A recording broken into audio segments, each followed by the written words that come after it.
Hi, my name is Brianne, and I'm here down at the Martin Luther King Jr. March, and I am here with. Elaine Johnson, president of the NAACP. So, why is this important, Elaine? Hey, this is Martin Luther King's legacy. We have to honor his legacy. We are here today and living the life we're living today because of him and everyone else who marched in those streets to make sure we had civil rights, and that everybody had the same civil rights.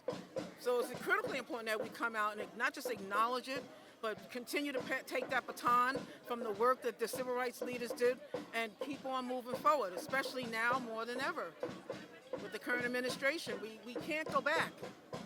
Our ancestors are saying we can't go back.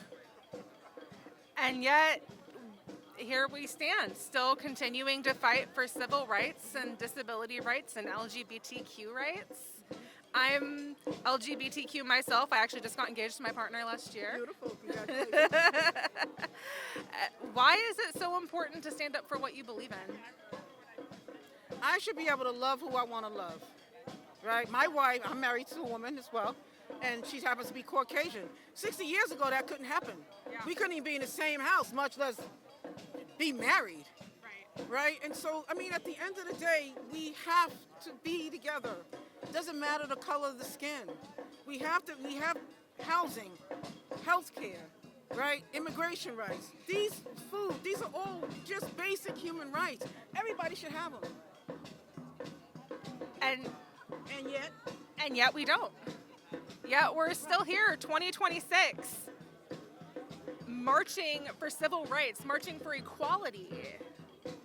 But that's why, like I said earlier, we have to vote. No one has the luxury of sitting this out. I knew a lot of people who sat it out last time. We can't sit this out. This is not what do they call it? This is not a one and done kind of thing. We have to vote. And we have to vote in people who believe in civil rights, who believe in the betterment of everybody, regardless of the color of your skin, who believe that everybody deserves housing and health care, who believes that our students shouldn't be sleeping in their cars and doing their homework in their cars and sitting on sidewalks trying to get internet service from a coffee shop. Unacceptable.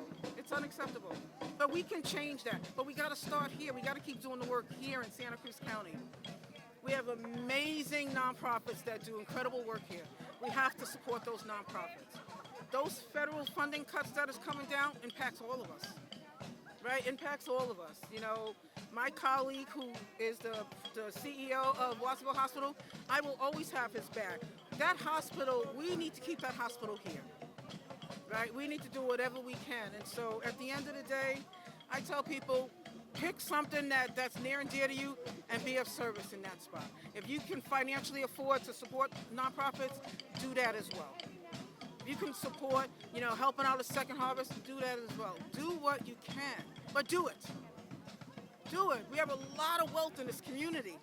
There's a lot of wealth, and where I come from, we didn't have a lot, but we had a lot of love in our hearts.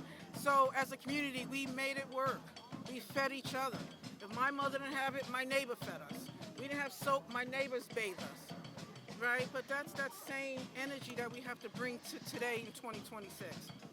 You got to keep an eye on your neighbors, make sure they have everything they need. You got to keep your eye on the seniors, make sure they have everything in because they're living in anxiety. They're one, Social Security check away from not be able to pay the rent. We have to be awake to all of this to be able to support people. Love is a pretty big message, It is. and I personally believe it's the most powerful thing in the world. My father taught me early on, forgive them, right? I experienced a lot of pain growing up. I watched friends experience a lot of pain. I watched a lot of friends die at a very young age. And at the end of the day, my father said, you have to forgive them, otherwise it's too big of a burden to carry. So I say, love them. Like I say, like people tell me, I gotta love you. Don't gotta like you, but I love you. Might not invite you to the party, but I'm still gonna love you. That's the truth. But at the end of the day, you have to forgive him. If MLK didn't forgive people, he would have never gotten off the couch, right? None of this would have been None of this would have been possible. So you have to suit up, show up, do the best you can where you're at. But whatever feels comfortable for you, but do something. And do it consistently. Do you have a final message for anyone who stands in your way? Oh, I don't let nobody stand in my way. Because to me, that's just another narrative, right? Because, yeah, sometimes it feels like there's no access or, you know, why we didn't get invited to the table, what of that. But you know what? I've really gotten to the point, I'll bring my own table and I'll bring my own chair. I mean, seriously, we got to move away from giving the power out there and claiming the power ourselves. If somebody don't want me someplace, okay, cool. I'm still going to bring my own chair because I know I have a lot to offer.